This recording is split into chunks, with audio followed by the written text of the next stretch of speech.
ครับสวัสดีกับ FC พอใหญ่การสุภูสุคนพี่น้องทั่วราชอาณาจักรทั่วประเทศนะครับเนาะมื้อนี้พอใหญ่การอีกหนึ่งคลิปที่มาเจอกันวันที่9 มีนาวันอาทิตย์สุดสัปดาห์วันอาทิตย์กะพอใหญ่การมีสิ่งดีๆมาแนะนำคือเก่าอีกหนึ่งคลิปนะครับเนาะที่พอใหญ่การอยากให้แจ้งข่าวดีให้กับผู้นำชุมชนและก็ท่านอสมที่อยู่ในชุมชนของเฮาโดยเฉพาะโซนภาคอีสานเฮานี่พยาการมีข่าวดีมาแจ้งเรื่องตอนนี้มีบริษัทสินเชื่อก็คือบริษัทลิมสุขใจจำกัดออกสินเชื่อใหม่สินเชื่อลิมสุขใจเนี่ยลิมสุขใจนี่พี่น้องทุนสร้างความสุขสำหรับผู้นำชุมชนให้กู้สูงสุด100,000 บาทกู้เท่าที่จำเป็นชำระคืนไหวอันนี้ในส่วนของบริษัทลิมสุขใจที่เพิ่นมุ่งเป้าหมายหรือว่าให้กลุ่มผู้นำชุมชนในแต่ละชุมชนให้มีเงินนะครับเนาะให้สามารถกู้เงินได้นี่เพิ่นปล่อยเฉพาะท่านกำนันผู้ใหญ่บ้านแพทย์ประจำตำบลอสมผู้ช่วยผู้ใหญ่บ้านสารวัตรกำนันจังเสียได้เบิดพี่น้องขัดโดยที่ให้เพิ่นให้ค้ำกันเนาะครับนะค้ำกันในกลุ่มหนึ่งก็มี3 คนสามารถค้ำกันเองได้ภายในกลุ่ม3 คนหั่นละเนาะครับว่าต่างคนต่างค้ำต่างคนต่างกู้ได้ผู้นำชุมชนในที่นี้หมายถึงกำนันผู้ใหญ่บ้านเนาะครับเนาะสารวัตรกำนันแพทย์ประจำตำบลและก็รวมไปถึงเจ้าหน้าที่อาสาสาธารณสุขก็คืออสมที่ทำงานให้กับชุมชนก็แสดงว่าบริษัทลิมสุขใจเพิ่นเปิดโอกาสให้กับกลุ่มผู้นำชุมชนพี่น้องที่สามารถเข้าถึงวงเงินตัวนี้ได้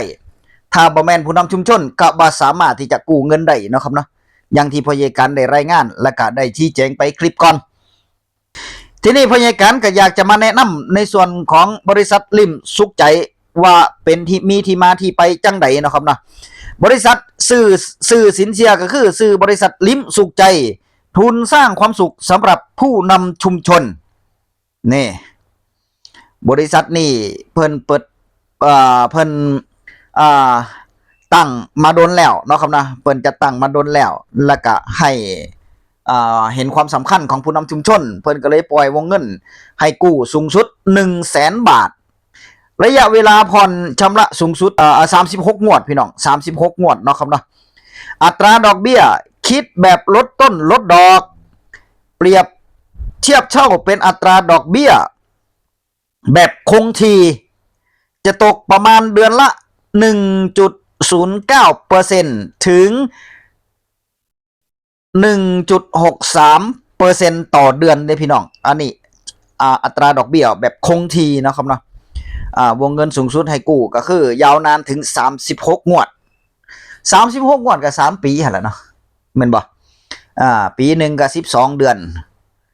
2 ปีก็24 เดือน3 ปีก็36 เดือนก็เท่ากับว่ากู้วงเงินแต่ละวงเงินนี่ให้ได้3 ปีสูงสุดขอเน้นย้ำว่ากู้เท่าที่จำเป็นพี่น้องและก็ชำระคืนไหวนะครับบ่แม่นว่ากู้มาเกินอัตราที่ลิมิตเฮาจะไปชำระผ่อนขึ้นได้นั่นน่ะให้มันเหลือไว้นำแน่เงินเดือนเนาะครับเนาะ ให้มันเหลือไว้นำบ่แม่นว่าอีหยังมากก็กู้เบิดนั่นน่ะ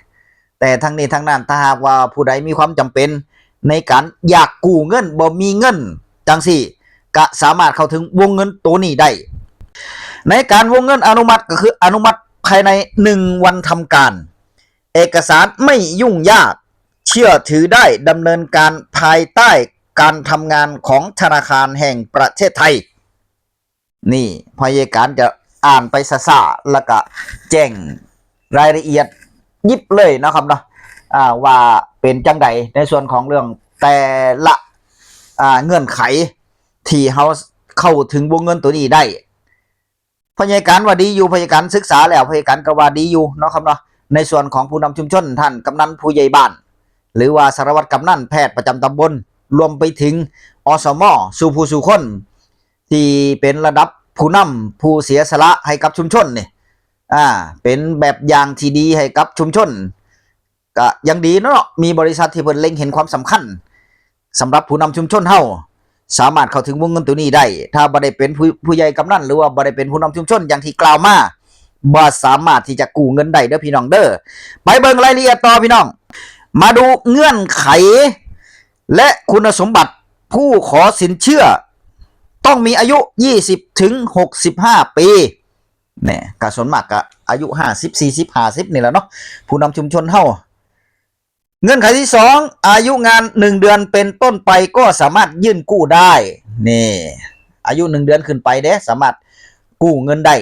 สำหรับท่านผู้ใหญ่บ้านหรือว่ากำนันที่ขึ้นมาใหม่หรือว่าเพิ่งเลือกตั้งก็ให้มันครบเดือนซะก่อนเด้อเข้าไปกู้เงินเนาะครับเนาะ3รวมกลุ่มกัน3คนนี่รวมกลุ่มกัน3คนก็คือจับกลุ่มกัน3คนหั่นล่ะเนาะครับเนาะก็คือพลักกันกู้พลักกันค้ำในตำบลเดียวกันได้เบิดพี่น้องอันนี้ได้เบิดแต่เน้นย้ำอีกเรื่องนึงก็คือสิ่งที่พยาการเน้นย้ำก็คือกู้เท่าที่จำเป็นและชำระคืนไหวพี่น้องในส่วนของเอกสารไปเบิ่งเอกสารว่าจะต้องเตรียมตัวอย่างไรและนำเอกสารอะไรไปยื่นบ้างเอกสารประกอบการขอสินเชื่อของผู้กู้และผู้ค้ำประกันก็คือทั้งคือทั้ง3คนนั่นแหละพี่น้องคือทั้ง3คนจะต้องเตรียมเอกสารการขอสินเชื่อของผู้กู้และผู้ค้ำให้จัดเตรียมเอกสารว่ามีหยังแน่นะครับเนาะเพราะว่าเวลาไปแล้วเขาจะได้ไม่ต้องเสียเวลาย่อนไปย่อนมาหรือกลับไปกลับมาเสียค่าน้ำมันรถไปแล้วไปยื่นให้มันผ่านเลยแล้วก็อนุมัติภายใน1วันทำการนี่สามารถผ่านได้เลยเด้เพิ่นจะโอนเงินเข้าบัญชีของท่านเลยนะครับเนาะในส่วนของเอกสารในการประกอบการขอสินเชื่อก็แบบทั่วๆไปพี่น้อง1บัตรประชาชนตัวจริงได้พี่น้องตัวจริงนะครับบัตรประชาชนตัวจริง2สำเนาใบแต่งตั้งในที่นี้ก็จะเป็นใบแต่งตั้งท่านเป็นอสมใบแต่งตั้งท่านเป็นกำนันใบแต่งตั้งท่านเป็นผู้ใหญ่บ้านใบแต่งตั้งเป็นแพทย์ตำบลเป็นสารวัตรกำนันใบแต่งตั้งเป็นผู้ช่วยผู้ใหญ่บ้านอันนี้คือใบหนังสือแต่งตั้ง3รายการเดินบัญชีย้อนหลัง6เดือนก็คือเพย์สลิปนั่นแหละนะครับนะเพย์สลิปย้อนหลัง6เดือนไปขอที่ธนาคารได้พี่น้องสามารถเข้าไปขอที่ธนาคารได้ว่าถ้าท่านมีแอปมีแอปของธนาคารที่เฮานำเงินไปฝากเนี่ยก็สามารถขอออนไลน์ได้นะครับเนาะขอออนไลน์ได้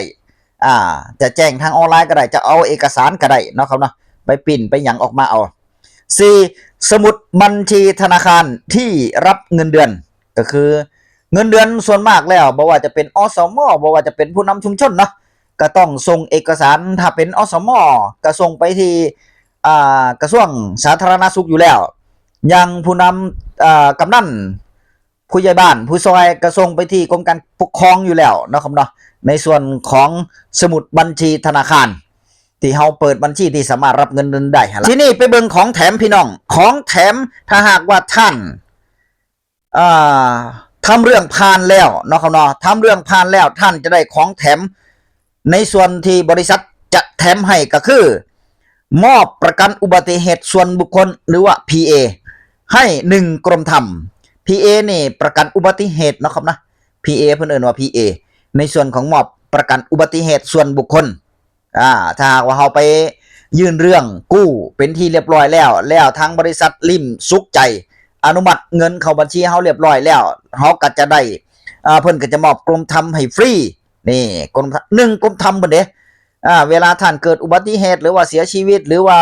ในส่วนของการปฏิบัติหน้าที่ท่านก็สามารถใช้กรมธรรม์ตัวนี้ไปรักษาไปยื่นคำร้องไปขอเงินชดเชยในส่วนของกรมธรรม์ตัวนี้ได้ดีอยู่ได้พี่น้องนี่สินเชื่อตัวนี้นี่เป็นสินเชื่อการประกอบอาชีพสำหรับกำนันผู้ใหญ่บ้านแพทย์ประจำตำบลผู้ช่วยผู้ใหญ่บ้านสารวัตรกำนันนี่ถ้าใครสนใจก็สามารถยื่นเอกสารได้บริษัทเปิดให้บริการทางเบิด13จังหวัดพี่น้อง13จังหวัดเด้อมีก็จะมีจังหวัดบุรีรัมย์นครราชสีมาโคราชเนาะมหาสารคาม สระบุรีลพบุรีขอนแก่นร้อยเอ็ดชัยภูมิกาฬสินธุ์สุรินทร์ศรีสะเกษยะโสธรและอุบลราชธานีนะไก่เคียงบ้านพ่อใหญ่การอยู่จังหวัดอำนาจเจริญสมุทรผู้นำตำบลอยู่อำนาจเจริญนี่หรือว่าอสมอยู่อำนาจเจริญจังซี่สามารถไปยื่นกู้ได้ใกล้ๆเลยบริษัทจังหวัดที่ใกล้เคียงเฮาก็คือยะโสธรกับอุบลราชธานีนะครับนะไปยื่นกู้ได้ที่บริษัทเพิ่นเลยพี่น้องไปยื่นกู้ได้เลยจะไปยะโสธรก็ได้หรือว่าไปอุบลราชธานีก็ได้นะครับนะเพิ่นก็ให้อยู่เพิ่นให้อยู่ก็ลองเบิ่งพี่น้องในส่วนของบริษัทที่เพิ่นให้บริการทางบด13จังหวัดนี่ผู้นำชุมชนแต่ละจังหวัดภายใน13จังหวัดนี่สามารถที่จะไปยื่นกู้แต่ละจังหวัดของเจ้าของได้เด้อไปยื่นกู้ได้เลยพี่น้องบ่ต้องย่านว่าจะบ่ผ่านไปหาบุคคลไป3คนก็คือยังผู้ใหญ่บ้านกับผู้ซอย2คนจังซี่นี่แม่นบ่ก็ไปนํกันพี่น้องไปกู้นํกันทั้งผู้กู้ผู้ค้ำกันใน3คนหั่นล่ะเนาะครับเนาะต่างคนต่างกู้ต่างคนต่างค้ำเนาะครับนะก็ให้เพิ่นหักเงินเดือนไปได้พี่น้องได้เบิดแล้วฟังมาถึงตอนนี้แล้วก็อยากจะหูแล้วแม่นบ่ว่าจะไปยื่นเอกสารได้ที่ไหนไปยื่นกู้ได้ที่ไหนเนี่ยถ้าท่านสนใจพี่น้องอยากหูว่าไปยื่นกู้ได้ที่ไหนติดต่อทางโทรศัพท์หรือว่าช่องทางที่พยาการขึ้นให้มาเบิงนี่เด้อช่องทางในการติดต่อนี่คือช่องทางในการติดต่อพี่น้องเบอร์โทรศัพท์02-114-7095อันนี้เบอร์โทรของบริษัทโดยตรงเลยหรือท่านจะแอดไลน์ไปที่ไลน์ ID ไลน์ก็คือแอดลิ้มสุขใจพิมพ์ไปตามนี่ล่ะหรือว่าท่านจะสแกน QR code ก็ได้ในส่วนของไลน์นะครับนะหรือว่าท่านอยากเบิ่งรายละเอียดหรือว่าไปสมัครทาง Facebook ก็ได้ถ้าบ่มีไลน์ก็แอดไลน์แอดไลน์ไปที่บริษัทลิ้มสุขใจจำกัดนี่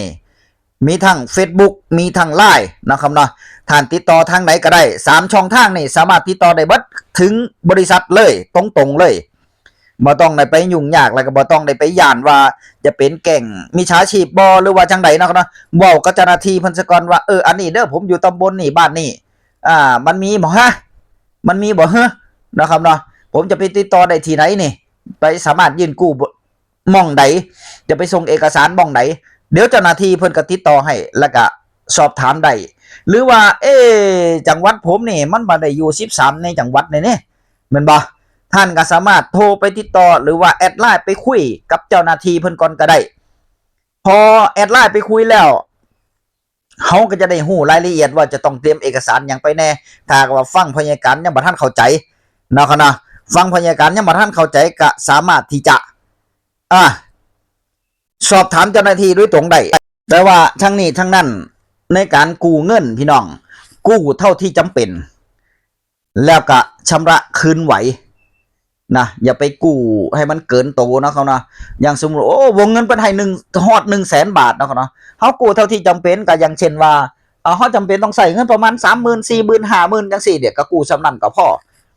ถ้ากว่าเฮาโอเคผ่อนไหวผ่อนชำระหมดแล้วผ่อนทีเดียวเรียบร้อยแล้วเฮาจะไปกู้ใหม่ก็ได้เด้อันนั้นรักษาเครดิตเจ้าของไว้นะครับนะสามารถกู้ได้ตลอดถ้าว่าเฮาผ่อนชำระเบิดแล้วถ้าเฮาผ่อนชำระเบิดแล้วสร้างเครดิตให้กับเจ้าของนำพี่น้องบ่แม่นว่าโอ้ยเงินบ่พอให้เพิ่นหักดิโอ้ยบัดท่าดิเนาะบัดท่าเลยสนใจจังไหนก็ลองไปติดต่อสอบถามบริษัทลิ้มสุขใจที่พ่อใหญ่กันแนะนำได้เด้อสินเชื่อใหม่พี่น้องสินเชื่อใหม่บริษัทสินเชื่อลิ้มสุขใจทุนสร้างความสุขสำหรับผู้นำชุมชนให้กู้สูงสุดถึง 100,000 บาทก็ลองติดต่อเจ้าหน้าที่เพิ่นนะครับนะหรือว่าคอมเมนต์มาสอบถามเบอร์โทรพยาการก็ได้เดี๋ยวพยาการก็จะได้แจ้งรายละเอียดไปอีกรอบนึงจังไดก็ฝากไว้เด้อพี่น้องเด้อบริษัทที่เพิ่นเล็งเห็นมีความสำคัญของผู้นำชุมชนนี่หายากเด้ส่วนมากบ่มีดอกนะครับนะบ่มีดอกแต่ว่าบริษัทลิ้มสุขใจนี่เพิ่นเล็งเห็นความสำคัญของผู้นำชุมชนผู้เสียสละในชุมชนเป็นตัวแบบหรือต้นแบบให้กับชุมชนเฮานี่เห็นในการเสียสละการทุ่มเทมอบแรงใจแรงกายเพิ่นก็เลยมอบ สินเชื่อตัวนี้มาให้ก็อีกหนึ่งโครงการอีกหนึ่งสินเชื่อที่สามารถเข้าถึงผู้นำชุมชนเฮาได้ก็ฝากไว้ซ้ำนี่คลิปหน้ามาพอกันใหม่ในสิ่งดีๆเจอกันใหม่คลิปหน้าคลิปนี้สวัสดีครับ